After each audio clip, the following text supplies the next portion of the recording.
a Buddhist Dharma in the modern context. Welcome to another episode of Path to Freedom, a Poet Day program where we come to your houses to discuss the path to freedom the Buddhist way. And in a fast developing and a fast moving world, youth have become a very important topic, not only locally but also globally. How does the youth find the pathway through Buddhism? Or how does the connection between Buddhism and youth happen? What is the relationship between these two? Or how can a youth adjust their lifestyle according to the teaching of Lord Buddha? And joining me for this discussion today, I have with me Venerable Bhikkhu Pragnapal of Bangladesh, who is a visiting lecturer of the Department of Pali and Buddhist Studies of the University of Kelaniya. Ayubowan Swami. Namo tassa bhagavatu arahatu samma sambuddhassa. Namo tassa bhagavatu arahatu samma sambuddhassa. Namo tassa bhagavatu arahatu samma sambuddhassa. Swamin Wahansa, moving directly into our topic this evening, Buddhism and youth. What is the relationship that the Buddhism and youth have? Well, thank you very much for inviting us for this episode. Before going to our main topics, actually I would like to say some words. What is the Buddhism? Now, Buddhism is the term translated into English for the term Buddha Dhamma. Now, Buddha Dhamma is the teachings of the Buddha, and the main aim or noble aim of this Buddha's teachings is to make the enlightened to free from this cosmic suffering. So, this question, that means the youth and Buddhism, there is a sometimes we hear these questions, is because sometimes there is a kind of misunderstanding about whether or this youth can the practice Buddhism, because when we look, most of the times we think Buddhism or the teachings of the Buddha is to be attain Nibbana, and this thing should be done while or when we are the old age, but it's wrong. So, this is wrong. So, that's why we have to understand the Buddha's teachings, and Buddha's teaching is the such a teachings that is universally applicable. You can practice from anywhere, from any age. So, Buddha's teachings can be applied for the child, adults, youth, young age, as well as the whenever you are at the end of your age. So, that's why this is very important for us to discuss. Swaminathan, just to interrupt you, just to put it in a nutshell, so what people realize is that you need to follow the teaching of Buddha when you go into age beyond 60, or when you come into elder, is not the correct way. You can have the Buddhist learning from the start of your life. Yeah. So, going on. So that is the things. That's why in Buddhism, when we see, for example, you take the Buddha. Now, before he became the Buddha, he was princess. When he left house, he was very young man, young prince. So, after that, when he understood, he realized these teachings, that means this, when he founded these newly teachings or the universal applicable teachings, he was only 35 age. So, after that, that means after finding these universally applicable teachings, he started or he established an organization that is called the Sangha. So, if you see, when he started this Sangha community, who was there at the beginning? So, beginning people, the beginning joiner was actually from the youth. For example, Yasakula Putta, and not only that, there also the Uruvela Kasapa, Nadi Kasapa, Gaya Kasapa, these are the people who were the youth. Not only that, you see the two great disciples of the Buddha, namely Koli and Upatissa, who become the Muggallana Sariputta later. Sariyutta and Muggallana. Sariyutta and Muggallana. Those are the young and youth people, youth princes who came and attained the monkhood from the Buddha and understood this universal applicable teachings. So, that's why it is important for us to understand the teachings of the Buddha also can be applied whenever you are at the age of youth. So, going on further, if you take the youth, how would you describe youthfulness? What is the age that you would want to describe youthfulness? Well, now when we talk about this thing during the Buddha's time, we know there is other non-Buddhist, the theories as well as the practice was there. So they had a difference, the method or different system to categorize this age. But when it's come to the Buddhism, or in the Buddha, or the reason why Buddha was paying attention to the youth, because these are the youth people who could bear so many difficulties while they are going to preach Dhamma, while they are going to Dhammadut Charika.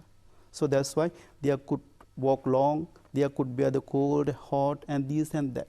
So because of that, actually, that means this is the age, this is the time period, then you can understand the Buddha's teaching correctly. This is the age where you can see the things clearly. This is the age where you can understand, pursue, or hear things clearly.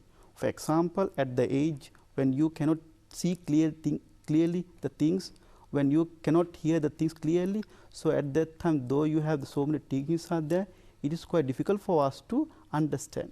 So that's why at the age when you are young age, it's very important to understand Buddha's teachings. So when once moving in, obviously youth nowadays in the modern day, because it's a very fast moving world, and especially with the ongoing pandemic problem, the youth really find it very difficult with their mindset, with a lot of stress to youth, because they are unable to deliver or obtain what they are, what they want to achieve in life. And also with addictions like drinking, smoking. What is the advice, and what would you want to discuss about the challenges that you... Well, now if you ask me what is the advice, there is actually answer. But before that, I think it is very, it's very important for us to understand what is the problem first. For example, these problems are not only for the youth, not for those people, not for the one category people. According to Buddhism, the problems that we see in the world today is actually for each and every person. So now Buddha point out two things. That is, in the Roga Sutta, Buddha said that there is two kinds of sickness. One is Kayika Roga, one is Chetasika Roga. Kayika Roga means the sickness that we feel or we have in our physical body, and Chetasika Roga means in our mental body. Okay, so that is called the mental sickness or mental disorders. Now, well, what are the disorders that today we can see in youth? That is because, for example, as you said, addiction, unable to concentrate one things, shaking mind. So of course, this is because, or these are the result of not developing the mind. Once you have developed your mind from the beginning of your life, with the teachings or with the help of your parents, the teachings that you can get from them, so actually you can concentrate on the things. So it is wrong. Personally, I believe that if you say, okay, these are the problems that only I am facing. Of course, there is a category. For example, the crying list. What is the crying list means? When you was child, you was cry for the chocolate, toffee, ice cream. But when you little bit adult, you don't ask for them. You asking something beyond that. You asking motorbike, bicycles, this and then telephone, laptop, this and that. So this is because this is called the the crying list. I call this a crying list. This will never end until you realize that Nibbana. So, but what is important is what I really need and what I really necessary. The necessary and needs are actually two things. There are so many things we want. For example, I want to get this and that, but are they really necessary? There are needs, so we have to think like that. So yes, the question is, nowadays we know the pandemic situation. So connecting with this situation, we have to very careful. We have to be very careful about the management. Whatever you have, how to manage it, because things are now limited. Things are limited. Not only that, though you have the money, though you have this and that, enough enough money, things to buy, but still the sources are limited. That's why you have to manage it. So I remember in this connection, there's one very good connections. once Upasika during the Buddha's time who was washing her dishes from the water of the rivers. So she took some rivers with the big bowls and washing other small bowls from there. So a person nearby her who was walking, then asked her, what are you doing? In the river there are so many waters, you can wash your dishes there. Said, no, though there are so many waters, it's not belong to me, it's not my water. So how much do I need the water to wash this? Only that much enough, that is belong to me. So that is why we have to. So actually, to be honest, here we have to change our perception. Change our perception. These problems is not only to me, is for everyone, of course, according to age, according to our needs, according to our wants, according to our mind setting. We have some kind of difference kind of the suffering that we are suffering, but we have to manage it. For example, addictions. Now people say we have no time to practice this and that. So they say they're busy. Why busy? Actually, if you go through the term busy, there is nothing called busy. I mean, somebody say we don't have time. Time means what? Time does not have time. Then how we can have times? For example, you say 24 hours and 356 days. So who create these things actually? If you remove the day, if you remove the times, there is only thing that is only the sun come and sun go. That's all. So within this time period, in other way, if you make this time period short, you just take one moment when you inhale and exhale. So the things that come to your mind. So when the things come to your mind, you have to understand it clearly. So there are so many thought processes come to you, but you don't have to link all and everyone. So that is the things. That means understanding your mind, understanding your thoughts is the most important. If you miss to understand your thought process, you will be in danger. So that is what actually today happening with the youth, because youth are addiction because of they don't know what kind of thoughts they are they're saving to their mind and their store, and they're just going with that. What they need to absorb and what they do not need to absorb, is it something? Yes. So yes, now for example, now the big city, so you do not allow for example, we know there's the royal people living somewhere else, or the big city, the important city. So all the people are not allowed to enter there, right? So you are that there is a gatekeeper, there is security. So like that. So the thoughts until from the birth until die, thoughts are coming. Thoughts are coming. It will come. So the wise person will understand what kind of thought should I store in my mind. What kind of thought should I follow? So that is the things. Lobha, Dvesha, Moha. So there is like hatred, the lustful thoughts are there, jealous are there. So many kind of the thoughts are coming there. But we have to understand is, if you do not understand these things, we are in troubles. So in order to understand this, you have to have a clear background about this Buddhism, or understanding things, what are the good, what are the bad. Again, what are the good, what are the bad? To understand that, there is another category. You have to have the practice. Dhamma Sakacca, Dhamma Savana. The Buddhism is what? Buddhism is you have to learn it, you have to listen it, and you have to follow it. For example, you listen Dhamma, you keep in mind those Dhamma, and you have to practice it. It's like day to day life. So Buddhism is something like you should practice. In order to practice Buddhism, you don't have to go somewhere else like that. Each and every moment you can practice. What you're thinking, you have to understand, you have to clear pictures, what I am thinking. When you say something, you have to clear understand, you clear pictures, what I am saying. Whenever you do some physical activities, whether it's going to harm someone or not, how it is going to be, you have to have clear pictures understanding. So if you have a clear pictures about this action, these three kind of actions, then if you know these things will harm them, others, and harm to me, and harm both sides, then I should not do these things. And if I do, the result would be like this. Someone say, okay, no problem, I'm ready for that. You thinking these, you are ready to accept this result means because still you do know the danger of, the strength of the how sorrowful these results are. That's why.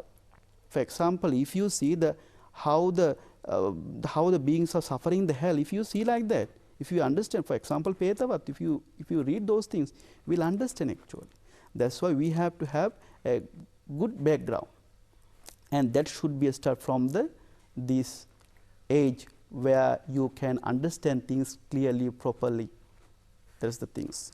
So, putting it in a layman's point of view, we would say that youthfulness, now when you say youthfulness, people think that youthfulness comes with the age of 19 to 20 and going up to 30 to 35 to 40. But according to the teaching of Buddha, your youthfulness also begins much earlier than that. Because you're always on the learning curve, as you quite correctly mentioned, Swaminathan, of how you absorb things from your childhood days. So that carries on towards your youthfulness. Yes. Actually, like this, now during the Buddha's time, as I said before, they had categories like, from 1 to 3, 1 to 5, 3 to 5, something like that. But I don't know that whether we Buddhism have such kind of exactly. But the thing is like this, who is the wise, who is the foolish? Let's see. Now, he or she is the wise once he or she understand that, okay, knowingly or unknowingly, I have done something wrong, and I understand this, that was wrong, but I am not going to do this mistake again and again. Actually, from that, you can say you are a kind of wise person, as well as you are the measured enough to understand things. I think that's the good point to understand, to start the youth system, something like that. Swaminathan sir, coming to the Buddha's day, how did Buddha address the youth? Yes.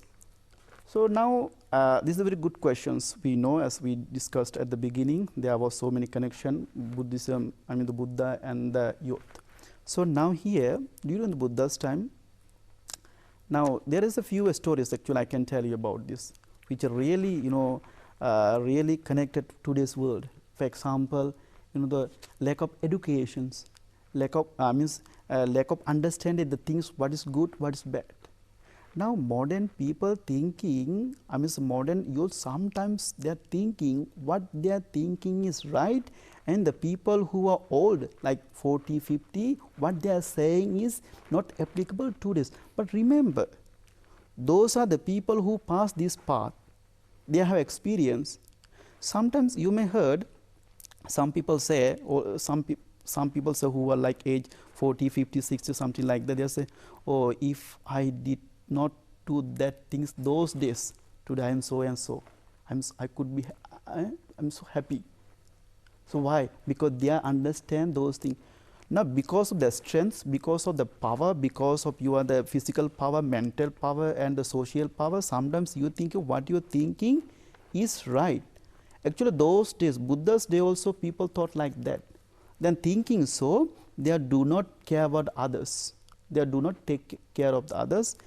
And in order to make these connections, addictions or lack of educations, I can say there is one story about the Mahadana Putta. That means there was a very wealthy man, rich man during the Buddha's times. So he had one and only child. So he did not, pay attention to make his child to, give some education, this and that, because he thought, I have enough wealth. So my child can live with this world until he die, no problems. So there was no education, and he was, like at the age where he should marry. Then the father, there was finding a family, someone who can, marry like the same age, same wealth. Then they found someone, and that girls also, that side, the princess, that girls Kumari also the same, both are they were rich. Then they got married. Then what they, because of they did not have any education, how to earn the the money, how to earn the wealth, and how to organize them, how to invest them, how to increase them, they do not have any idea about those things. So because of that, so they just only enjoyed the property. So after sometimes they have become the beggars. So these things said by the Buddha, once there was a beggar nearby the temple, and beggar, even they don't know how to beg the things, how to ask the things from the peoples. So there was one Samanera, he went to the Buddha, he went to that beggars, and gave some things. Buddha saw it and Buddha was smiling. So when Buddha was smiling, Ananda realized this. Ananda thought Buddha never realized just there is something meaning. Then he asked him what the reason behind that you are smiling. Then that Buddha said to the Ananda, do you see that man, that beggars, he was this and that. So who was that? He was this princess. So he had wealth, but he don't know how to maintain those, only wasting, only enjoying those, the only addiction, going after the addiction. Then he lost finally even his house, place, field, all the wealth. Finally even he don't know how to beg the things from the peoples. So these are the points that we see during the Buddha's time and how the Buddha taught. For example, your question was how the Buddha taught. For example, Nanda, the Buddha's brothers. So what he taught? So when Buddha was in the Kapilavatthu, so this is actually a long story. Then went to Kapilavatthu. So when the Buddha on the way to the temple again, so Nanda was following to Buddha with his bowl, and finally he had to become the monks. But he was not, not happy in this monkhood. He was thinking always his, wife, that's called the Janapada Kalyani. Then Buddha realized it. Buddha thought, okay, I should give some lesson to these brothers. Then Buddha took to the heaven and saw the heavenly worlds, heavenly things, this and that. So finally seeing these things, then Buddha asked him from Nanda, how do you think? How do you think about this and that? And nowadays I know you are thinking about the Janapada Kalyani. Can you compare this heavenly, the Devis? So he said, no, this is cannot compare. So what you think, what you saying to me, can you think like that way? So he thought, and then he got realized these things. So that is how the Buddha trained his, he transferred his teachings to the youth. Swaminatha, finally coming into our next question, because time is definitely catching up. What is the advice that can be given to the youth, especially in these times, to fall in line with the Buddhist way or the Buddhist teaching? Actually, to be honest, the entire Buddha's teaching is for each and every one. That's true, and there is a lots of things to be studied. So sometimes you're having a the open discussion with some friends as well as some people who are coming from the the society in the at the age of youth. So they ask him from where, how I can practice Dhamma. Actually, there's no such. Once the you think you want to start from somewhere, start from your mind, controlling your mind, something like that. But I would say like for example, Singalovada Sutta, Vasala Sutta, Parabhava Sutta, Mangala Sutta. These are all the teachings that taught for the lay people especially. Now you see, if you take only the Mangala Sutta, I don't want to take the Mangala Sutta even. You just take only one Sutta, Asevanacha Balanang Panditanancha Sevana. Associate with the good people and do not associate it with the foolish people, and respect who you should be respect. Even if you take only that things really enough. Now Asevanacha Balanang Panditanancha Sevana. Bhalyo, that means you do not or you should not associate with the Bala. Bala means who? Who is the Bala? Bala is not here like the Bala or the who is younger. The younger in the Dhamma, in the understand the reality. The people who do not understand the things as they are, or the people who take the things as they appear and go for that is called the Bala. Whatever they are thinking, what they are doing, whatever the the thoughts come to their mind, just follow them. So that is called the Bala.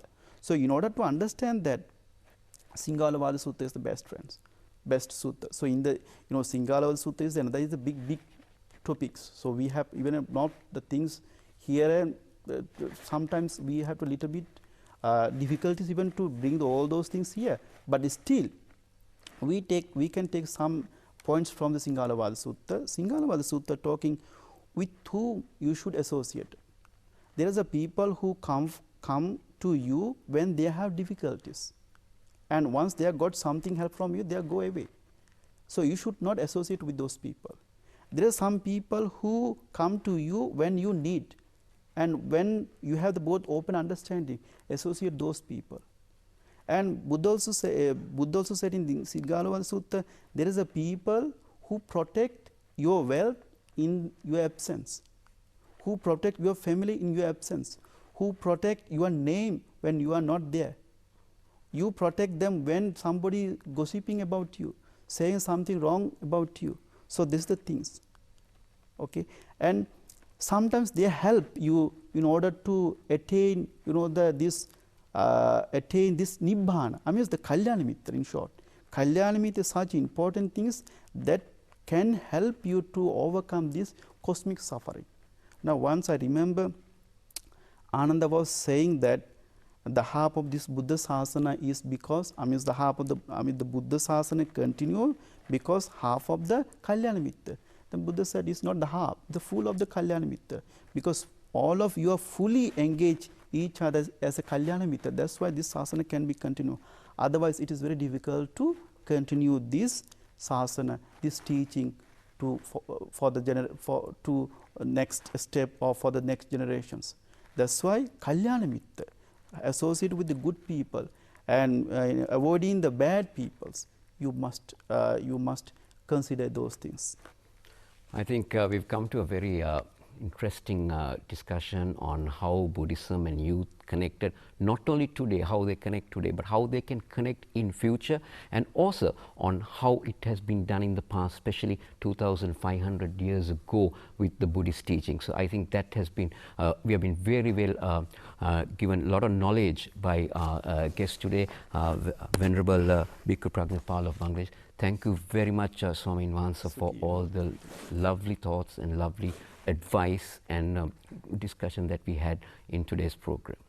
With that, we come to the conclusion of another episode of Path to Freedom. I hope you gain a lot of knowledge through our discussion today on how Buddhism and youth have combined and how you can have a better youthfulness with the teaching of Lord Buddha. So till we meet again with our next episode of Path to Freedom, it's Theruvan Saranai.